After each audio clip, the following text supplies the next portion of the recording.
Madame, monsieur, bonsoir, bienvenue sur le plateau de l'émission À votre avis. Nous sommes en direct et en public pour parler de scandales en politique, mais aussi d'éthique en politique. Un consultant payé 1 000 € par jour a déclenché une véritable polémique, surtout qu'on n'a pas vraiment respecté les règles en matière de bonne gouvernance et de règles sur le marché public. On va débattre de tout cela. Pourquoi depuis 1 an et demi, le citoyen a-t-il l'impression de ne voir que des scandales en politique? Qu'est-ce que ces citoyens attendent du monde politique comme changement demain? On va en débattre. Et je vous présente Hamza Fassifiri, vice-président du CDH. Bonsoir. Bonsoir. Hamza Fassifiri, même question. Quand même, on dit que ce sont des règles différentes. Netis, pas une intercommunale. Et on va dire que les dirigeants de Netis ne peuvent plus toucher 1 million d'euros. Un peu comme si eux, c'était scandaleux, mais que pour les autres, finalement, c'est encore acceptable. À la FN et à la Sonaca, on parle d'1 million d'euros par an. C'est tout le problème de Publifin, Netis et de tout ce qui a tourné autour, c'est qu'il y a eu un mélange des genres. Et qu'à la base, une structure publique intercommunale qui devait rendre des services à la population sur les réseaux de distribution, etc., a commencé à grossir et à complètement sortir de son champ d'action jusqu'à faire ce qui n'était pas sa mission, à faire des métiers du privé et à faire des secteurs concurrentiels où elle ne devait pas aller.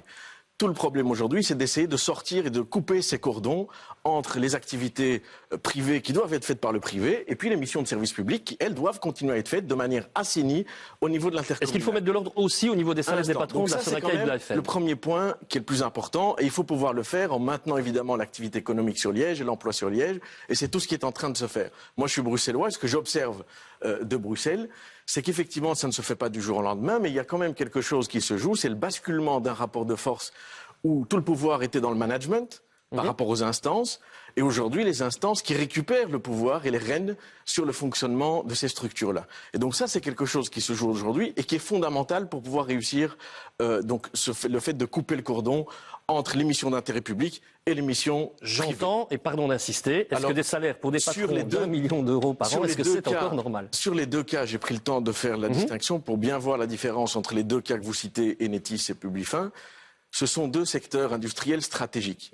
En France, notre pays voisin, la semaine dernière, le Premier ministre a annoncé que des secteurs industriels stratégiques supplémentaires allaient rentrer dans le champ de la compétence de l'État pour pouvoir autoriser ou pas des activités d'investisseurs étrangers. Ça veut dire quoi concrètement? Quand il s'agit de défense, quand il s'agit d'aérospatial ou de secteurs stratégiques, il est important que ces acteurs puissent jouer sur le marché international, avec les règles du marché international. Les règles ne sont pas comparables avec une intercommunale. Ok, très bien, merci pour le boulot. Hamza Fassifiri, on l'a rappelé, votre président a débranché la prise le 19 juin. Au nom de la bonne gouvernance et de l'éthique, ça va mieux vraiment ou pas franchement? Il y a pas mal de choses qui bougent, en effet. Ça prend du temps quand c'est législatif, parce que faire une loi ou une règle ou un décret, ça prend le temps qu'il faut dans la vie parlementaire. Et il y a toute une série de règles qui se mettent en place dans les structures. Et puis, ça ne date pas non plus que de cette année. C'est une évolution dans le temps. Je prends l'exemple des bureaux. Donc des règles qui ont peut-être été engendrées sous l'ancienne majorité déjà? Non, je vais prendre un exemple concret. Notre collègue tout à l'heure a évoqué l'opposition dans les bureaux, dans les conseils d'administration. Nous avons mis ça en place. Il n'a pas fallu de loi, il a fallu une volonté politique. Ça a été le cas en 2006 à la ville de Bruxelles. Nous avons ouvert à l'époque à l'opposition les instances exécutives dans les conseils d'administration. Ça n'a pas été fait dans les autres communes. Maintenant, on essaye de généraliser cette pratique partout. Donc il y a des choses qui se font progressivement, d'autres qui avancent de manière plus abrupte lorsqu'il y a un scandale, et il faut voir l'opportunité qu'on peut faire d'un scandale, c'est faire avancer plus vite un certain nombre de ces mesures. Et donc je pense que là, il y a pas mal d'exemples qui montrent qu'on est dans la bonne direction. Qu'on a posé justement aux concitoyens, est-ce que le monde politique a tiré des leçons des récents scandales? Non, à 92%. On a connu des résultats un peu plus glorieux. Il y a que 6% des gens qui sont convaincus que oui, on a bien tenu compte des leçons du passé. Je vais me tourner, vous avez pu répondre notamment en collaboration avec la Libre. En matière de bonne gouvernance, voilà la question, vers quoi faut-il aller? Et on a été un peu surpris. D'habitude, c'est décumul intégral qui arrive très largement en tête. Et là, c'est transparence totale pour 34% d'entre vous. Moins de mandataires, 15%. 2 mandats consécutifs maximum, 14%. Prêt à faire voter cette loi en 1 mois, puisque ce serait possible d'après ce citoyen?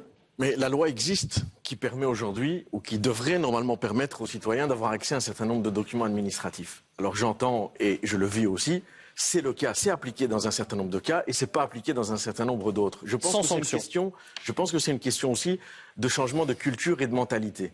Aujourd'hui, les ministres dans différents gouvernements de ce pays, et en tout cas en région Wallonne et à Bruxelles, publient sur les sites internet tous leurs collaborateurs. C'est déjà le cas aujourd'hui. Par exemple, beaucoup de communes commencent à faire la même chose. Certaines sont réticentes. Honnêtement, je ne sais pas pourquoi. Je ne sais pas pourquoi certaines communes ne veulent pas mettre... Vous avez eu un mot d'explication Non, en fait, c'est un peu réducteur de dire qu'il y a un parti ou l'autre qui bloque. Ce n'est pas le cas. D'abord, à Bruxelles, on a effectivement voté aussi pour la création d'une commission de déontologie qui doit avoir ce job-là. Donc de soumettre, chaque parlementaire sera screené à chaque élection pour voir s'il y a des conflits d'intérêts, pour voir s'il y a des choses comme ça. Donc c'est très positif. Là où c'est difficile, c'est d'avoir des candidatures pour les différents profils qui composent ces commissions. Ces commissions sont composées de différents profils. D'anciens parlementaires qui sont sortis de la vie politique mais qui la connaissent de l'intérieur. Vous pourriez associer des citoyens, des mouvements citoyens comme ceux-là dans ces commissions-là? D'anciens du monde d'actuel du monde académique. 4 ans. C'est très difficile de trouver pour ou contre des citoyens qui feraient partie de ces commissions de contrôle, qui pourraient maintenant contrôler les citoyens comme Transparencia, comme Belvox, comme Cumuleo? Moi, je suis favorable et je trouve que c'est très positif le travail qui est fait par les associations. Je suis favorable à ce qu'il y ait une démocratie représentative qui évolue vers une démocratie participative. Signez-le. Vers une démocratie participative, c'est-à-dire la société civile qui rentre dans les parlements. On le fait maintenant avec des panels citoyens, parfois tirés au sort, qui rentrent dans la vie parlementaire et qui participent contrôle et qui participe à la vie parlementaire. Donc vous avez demandé de signer, mais en même temps, on vous a demandé de signer une feuille blanche. Donc ça, c'est un petit peu... Je comprends la logique. Mais donc, Monsieur Van nous sommes Guelu. favorables à ça et on attend évidemment qu'il y ait des profils pour faire fonctionner ces commissions de déontologie. Moi, au niveau du gouvernement, il y a encore un parti qui pose plus de problèmes, c'est le CDH, qui rechigne un petit peu sur ce sujet-là. Et donc, on pourrait voir quelle est la position actuellement. Si demain, un texte passe au Parlement, est-ce que le CDH signera pour le décumul intégral Question à laquelle je vais vous demander de répondre en quelques secondes. Oui.